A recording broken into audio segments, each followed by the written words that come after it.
So coming up on today's video, we're going to take a look in the grow tent again. Yes, I know, but hear me out. I've got 15 trays of Begonia species seedlings, and I want you to guess, you can write it in the comments now, how many of those trays do you think, after 2 months, have actually begun to germinate? Bear in mind that these things are like dust.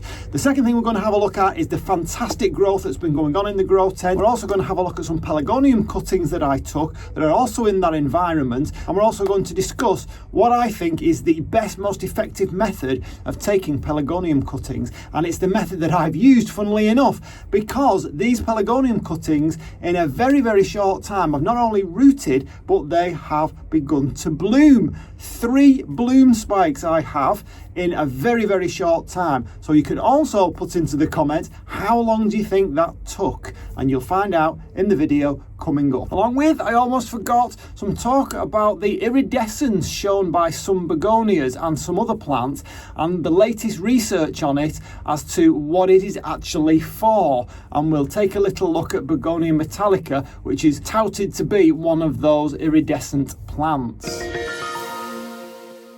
So today we're going to have a quick look at how my grow tent plants are progressing.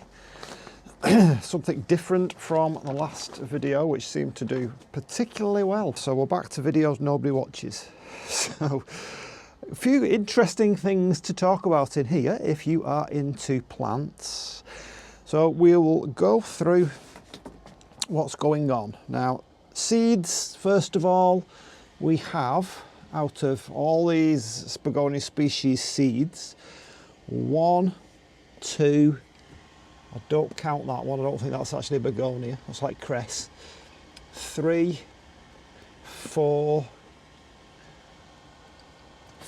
I can see, 4 pots out of 1, 2, 3, 4, 6, 8, 10, 12, 14, 15. 4 out of 15 so far have germinated. Not great, I have to admit. I was hoping for more.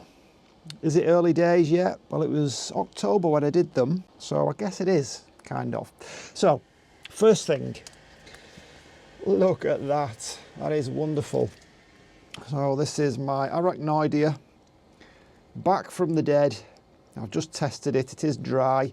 It's in a little pot, nice and tight, which is what it likes. Very, very well draining, which is what it likes. High humidity, but consistently high. What it doesn't like in the summer is when the humidity drops. Love it, love it, love it. And it's named, of course, after its underside, which is like a spider's web, especially on that new leaf. Look at that. It's the older leaf. Brilliant. Another species, or is it? I think it's a cross actually. Oh no, dracopelta, no, it is a species. It is loving it in there. Loads of flowers, beautiful, beautiful leaves. Great contrast there between those flowers, which had a black background. That's looking fabulous, isn't it?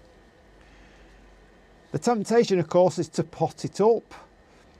But no, we keep it in a tight pot. As soon as I can feel that that rhizome is pushing against the pot, that might be the time to up pot it a little bit. But you've got to be so careful. What I like with this one is the delicateness of the flowers and the 2 different pinks. And the fact that it's very, very floriferous. There's a dead leaf in there, what's coming out. This one is metallica. I was reading today about the iridescence, and it's a recent discovery. Just looking in there, you know, this, I think it's a rhizomatous, but I can't actually see a rhizome. Maybe it's very, very small. It might not be. I don't know, I can't remember. So, the iridescence, the interesting thing about it is, this is an adaptation, and it's not just begonias that have it. I believe there are some orchids that have it and other plants. So the iridescence is an adaptation to slow light down on a subatomic level. And what happens, I mean, I don't really truly understand it. This is just what I've read in the article. What happens is it slows light down, which enables it to make the best use of light in a very dark spot. So they grow in very dark spots in forested areas. And I think this is one that does that.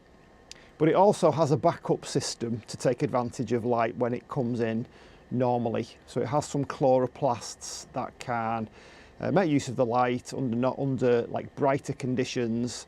But whether I've got that absolutely accurate or not, I don't know, but you get the kind of gist. In other words, for a plant that grows in deep shade, it has that iridescence to help it make use of the light. So that's grown really well.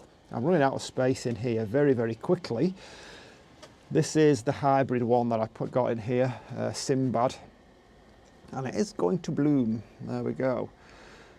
That's doing really well. There are 2 in there, and I could really take that out now, but I don't. Like, I'm frightened of shocking it because it would drop quite a lot. So that one would do well wherever I had it. Just a little aside here, I took loads and loads of Pelargonium cuttings. Now, how many of you can say that, when did we take that? Let's just have a little look. So that was November, and we are now, as I film this, what, about 5th, 6th of December, something like that, I can't remember. And not only has it rooted, but 2 of them are flowering and 1 of them's in bud. Now that is super fast, and all I've done is stick them in Perlite. There is no hormone rooting powder on them. Just tuck them below a leaf node, and not only have they rooted, but they're flowered. That is Rushmore Rowan, one of my favourites. It is such a fantastic hybrid, that. This one is CF Retinervia. I won't take that out. Beautiful, beautiful leaves on that one. Some more cuttings that I've taken at the back there that are doing really well. And some more Begonia cuttings. This one hasn't done particularly well. This one was Lord Butte, and I'm down to 1 cutting from that. 1, 2, 3, and I've took another one out, so 4 of them died. So Lord Butte isn't great. Voodoo's okay. I think they've all taken. I think if they don't rot within a week or so, you know that they're doing all right. So yeah, I think things are doing good. This is a hybrid Truncatifolia crossed with Rubitide. So that one is actually, I think it's a hybrid, like a primary cross. So that's 2 species together, but it only occurs in cultivation. Don't think it occurs in nature. I don't think they come together in nature. So yeah, I'm really pleased with the way things are going, and I do want to increase this whole thing. I want to create something here, build something to make it a bit bigger. Because this £5.99 grow tent, I do have another one, but you can see like the zips coming away. I've got holes in it already. It's not really meant for this kind of thing, and it is only cheap. So yeah, we're going to do something with that. So a little update there for anybody who is interested, and I shall see you on the next one. Bye.